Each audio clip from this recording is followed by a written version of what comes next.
Wisconsin Governor Tony Evers, D., has requested court-imposed sanctions against ex-President Donald Trump, his lawyers, and disgraced attorney Sidney Powell that would force the group to cover over $200,000 in state legal fees overall. Evers is challenging Trump and his allies over their slew of post-election lawsuits that alleged, in short, that fraud was responsible for Joe Biden's victory in Wisconsin and elsewhere. These lawsuits were built on inscrutable conspiracy theories, Evers's team noted in new court filings.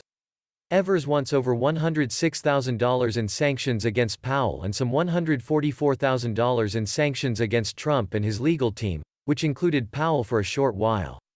If granted, Powell, Trump, and the ex-president's attorneys would have to somehow come up with these amounts in order to compensate for the state of Wisconsin's legal fees. No court anywhere in the country ever even partially accepted the rigged election lies that drove Trump and Powell's litigation. As Evers's team put it in their new filings, this litigation imposed significant costs on the taxpayers of Wisconsin.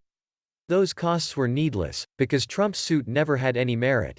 This litigation was precluded by exclusive state court proceedings, and the costs were exacerbated by strategic choices made by Trump and his lawyers. Trump has continued to push the lie that he was the rightful winner of the 2020 presidential election, although at this point, believing this conspiracy theory would no doubt require also believing that essentially every significant level of government in just about every electorally significant state and in Washington, D.C., has been secretly infiltrated by covert election fraudsters. This idea isn't reflective of reality, it's delusional fantasyland nonsense. Nevertheless, Trump reiterated his rigged election claims at, among other venues, this year's Conservative Political Action Conference, CPAC, and Republican attendees ate it up. While in office, Biden has proven significantly more popular than Trump. As of this Friday, Biden has the approval of roughly 54% of the overall population, according to a weighted polling average from 538.